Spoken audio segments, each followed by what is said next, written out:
नमस्कार बच्चों, कैसे हो आप सब लोग? अच्छे हो ना?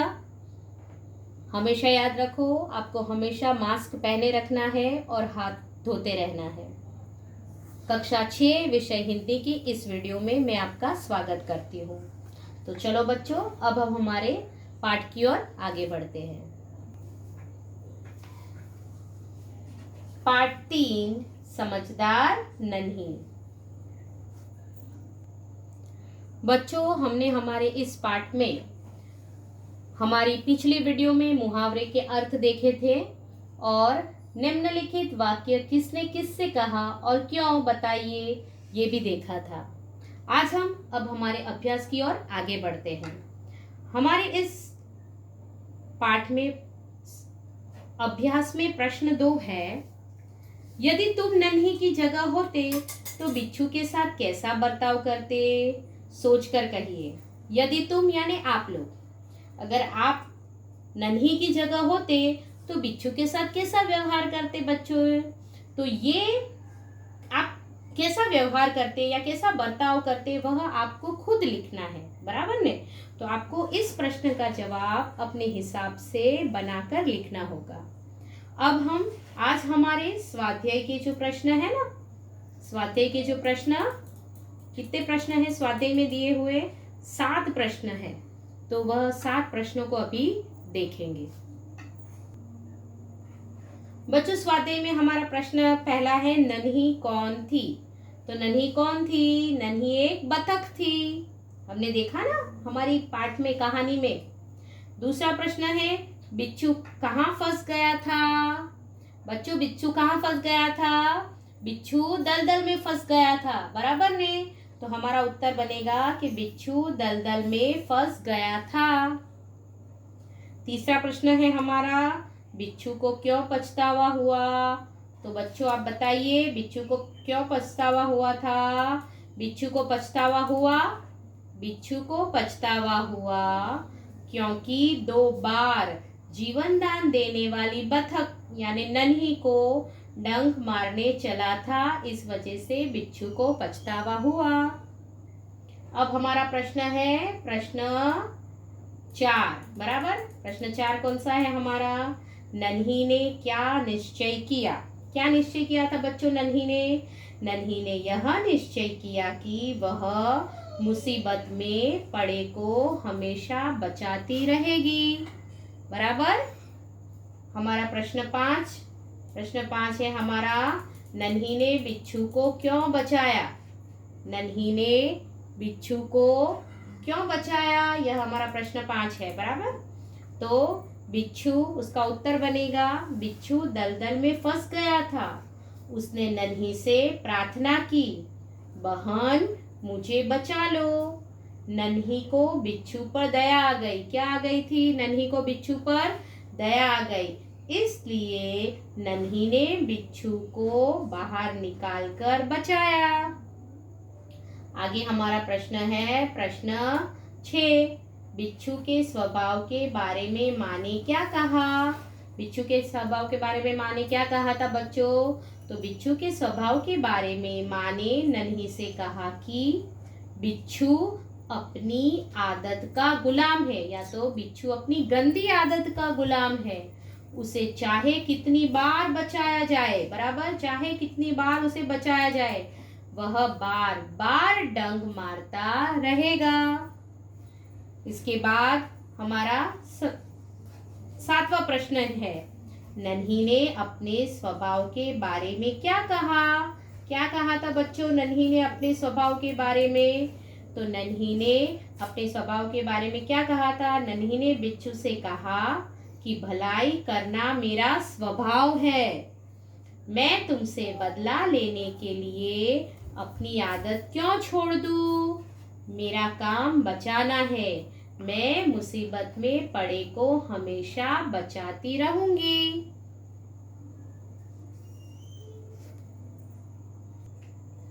बच्चों, प्रश्नों के उत्तर के बाद स्वाध्याय में दूसरा प्रश्न है, घटनाओं को उनके सही क्रम में लिखिए। घटनाओं को उनके सही क्रम में लिखिए, यानी यहाँ हमें वाक्य दिए गए हैं, बराबर? 5 वाक्य दिए गए हैं। वह 5 वाक्यों को हमारी जो कहानी थी, यानी हमारा जो पाठ था नन्ही बतख, उसमें पहला वाक्य कब आता है, उसके बाद उसका दूसरा वाक्य कब आता है, क्रम के हिसाब से हमें इसको क्रम में लिखना है, ये वाक्यों को घटनाओं के हिसाब से, बराबर।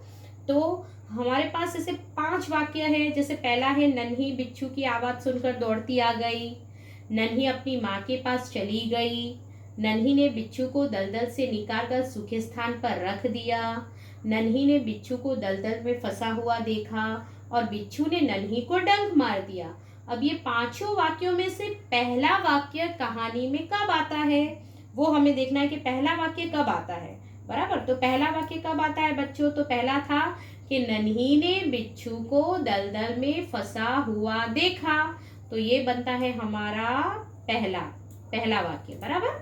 फिर दूसरा आप देखिए, आपको पता चल गया कि क्या हुआ कि जैसे ही उसने दलदल में फंसा हुआ देखा था बिच्छू को, नन्ही बिच्छू की आवाज सुनकर दौड़ती आ गई, बराबर। तो ये हमारा हुआ दूसरा वाक्य, ठीक है।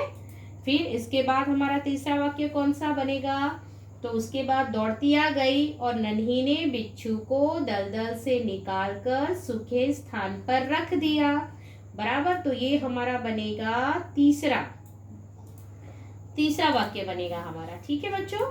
फिर इसके बाद हमारा चौथा कौन सा बनेगा, बिच्छू ने नन्ही को डंक मार दिया, तो ये बनेगा हमारा चौथा क्रम में, बराबर। चौथे क्रम में ये वाला वाक्य आएगा हमारा।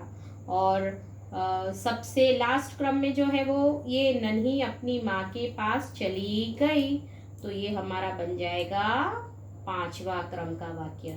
तो इस प्रकार हमने घटनाओं को उनके सही क्रम में लिख दिया है, बराबर है बच्चों।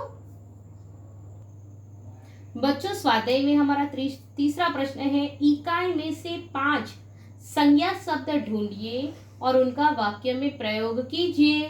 तो यहाँ हमें एक उदाहरण दिया गया है, संज्ञा हम आगे के पाठ में सीख गए हैं बच्चों, इसलिए आपको पता है।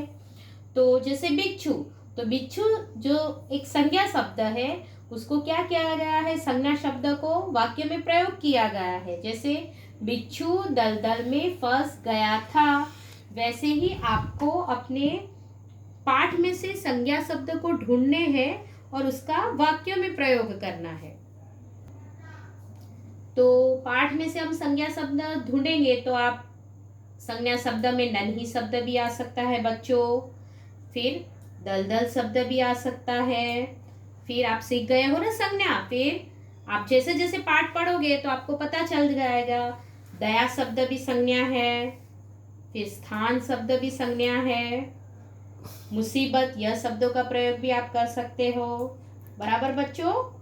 और इसके आगे भी दूसरे शब्द है, आप देखोगे तो आपको वह शब्द आपकी किताब में मिल जाएगा। जैसे आदत, बराबर, यह भी एक संज्ञा शब्द है। फिर आप जैसे जैसे पढ़ोगे वैसे वैसे आपको वह शब्द मिलते जाएंगे। फिर और एक शब्द है भलाई, बराबर।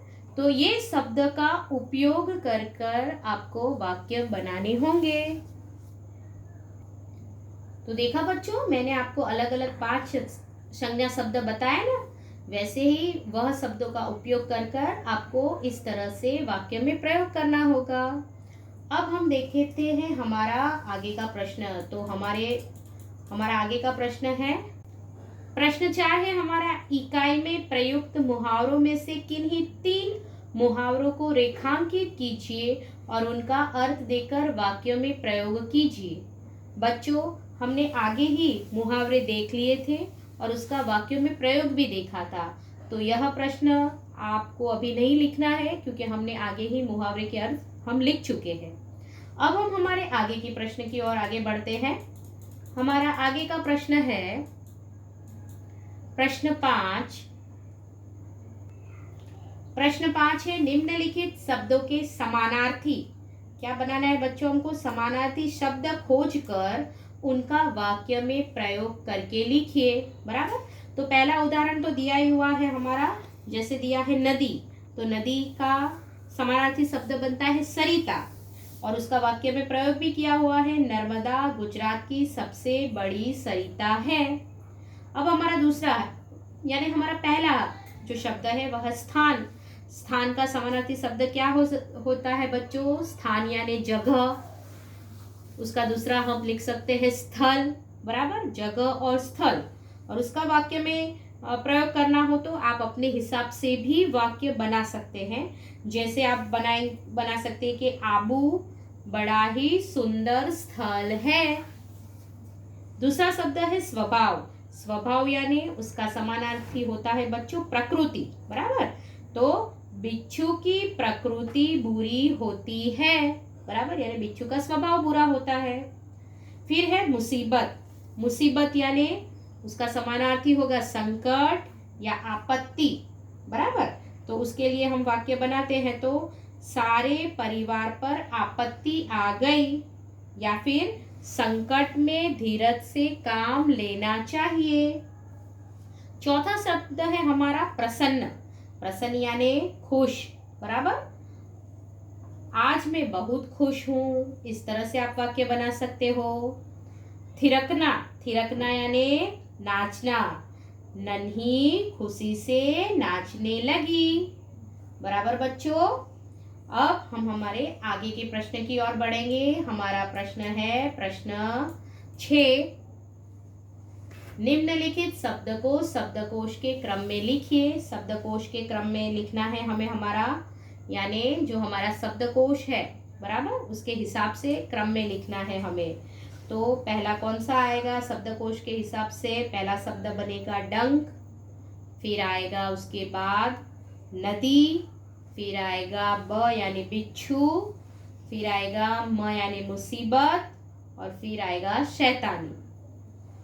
बच्चों, आज हमारी इस वीडियो में हम यहाँ तक ही देखेंगे। इसके बाद के प्रश्न हम हमारी अब अगले वीडियो में देखेंगे। आज हमने जो कुछ भी सीखा वह सबका लेखन मैं हमारे व्हाट्सएप ग्रुप में रखूंगी। आपको अपनी नोटबुक में अच्छे से देखकर वह उतारना होगा। तो आना बच्चों।